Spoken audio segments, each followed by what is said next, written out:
ஒரு முறை ராஜகுருவை தெனாலிராமன் அவமானப்படுத்தி விட்டான் என்ற குற்றச்சாட்டு அரசவைக்கு கொண்டு வரப்பட்டது.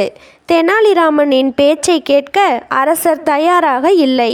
தெனாலிராமனுக்கு தண்டனையை அளித்துவிட்டார். தெனாலிராமனின் மீது பொறாமை கொண்ட ராஜகுருவும் மன்னனை தூண்டிவிட்டார்.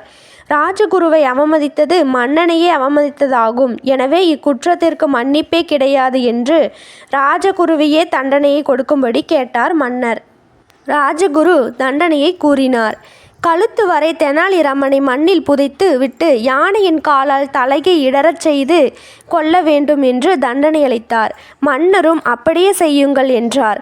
ஊருக்கு எல்லையில் காடு இருந்தது. அங்கே ஒற்றையடி பாதை வழியே தெனாலிராமனை அழைத்துச் சென்றனர் காவலர்கள். மக்கள் நடமாட்டமில்லாத அமைதியாக இருந்த இடத்தில் ஒரு பெரிய குழி தோண்டினார்கள். தெனாலிராமனை அந்த பள்ளத்தில் இறக்கி கழுத்தளவு மண்ணால் மூடிவிட்டு யானையை கொண்டு வர அரண்மனைக்கு சென்று விட்டார்கள். சற்று தூரத்தில் ஒற்றையடி பாதை வழியாக யாரோ வருவது தெரிந்தது. தெனாலிராமன் ஐயா என்று கூப்பிட்டான். வந்தவன் தன் முதுகில் இருந்த துணி மூட்டையை கீழே இறக்கி வைத்துவிட்டு தெனாலிராமனிடம் அருகே அமர்ந்தான். யாரையா உன்னை புதைத்தது என்றான். அவன் மூட்டை சுமந்து முதுகு வளைந்து காணப்பட்டது. ஐயா, நானும் உன்னை போல் இருந்தேன். ஒரு பெரியவர் என்னிடம் ஒரு நாள் முழுவதும் மண்ணுக்குள் புதைந்திருந்தால் கூன் நிமிர்ந்து விடும் என்று சொன்னார். என்னை தூக்கிவிடும் என கூன் நிமிர்ந்து விட்டதா என்று பார்க்க ஆசையாக இருக்கிறது என்றான். கூணனும் ராமனை வெளியே எடுத்தான். ராமன் தன் கூணல் நிமிர்ந்து விட்டதாக மகிழ்ச்சி கொள்வது போல் நடித்தான்.